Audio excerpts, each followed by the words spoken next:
she had. Escape. She couldn't escape. Her sister, her brother, her parents, her friends, everyone had told her that. Zach was dead. He'd come back from the Middle East in a box. She knew that. She'd never escape the fact that he was dead. But she could escape New Orleans, their little Irish Channel duplex, and the places they'd frequented for years. She realized as she walked that she'd been on the ship for almost a year. Well, 4 months on and 1 off and then back on, accepting contract after contract with the cruise line. And although she might not have the astounding talent of some piano bar hosts, she did have a way with a crowd. Perhaps equally important, she never complained about ghosts or poltergeists. She'd been aware of the dead as long as she could remember. Early on, her mom, not in so many words, but by careful suggestion, had let her know the sense ran in the family. And it was best not to share that with others. She was pretty sure her mom didn't actually see or hear ghosts. With her, it really was a sense. She felt when they were close, felt the happiness that had existed, and the trauma and tears. As Alexi walked down the hall to her cabin, she passed Clara Avery, one of the entertainers in the ship's main show, Les Miserables.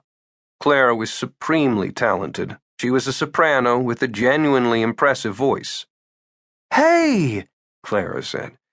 "You were back-to-back cruises too, huh? Did you take some time to get off the ship? Did you see your family?" "Yes, they came and met me for lunch near the port," Alexi told her. "Good." Clara hesitated. "It's been a long time, Alexi. I can't imagine having your wedding all planned and him not coming home. But you can't let your family lose you, too." "I know that. Really. I see them as often as I can. Honestly. I love my folks. I didn't see my brother because he's on tour and Sienna's in Europe, on vacation. Well deserved, I imagine." She grinned. "My poor parents. They're so mathematical and scientific, and they wound up with 2 entertainers and only 1 doctor, Sienna." "I'm sure they're proud of all of you," Clara said. She grinned.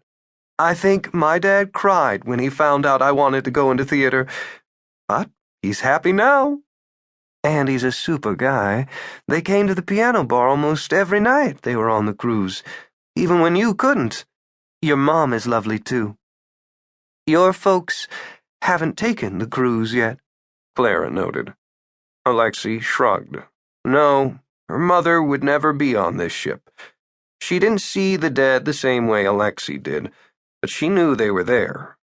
She worried not just because Alexi was a piano-playing hostess on a cruise ship, she worried because Alexi was on the Destiny.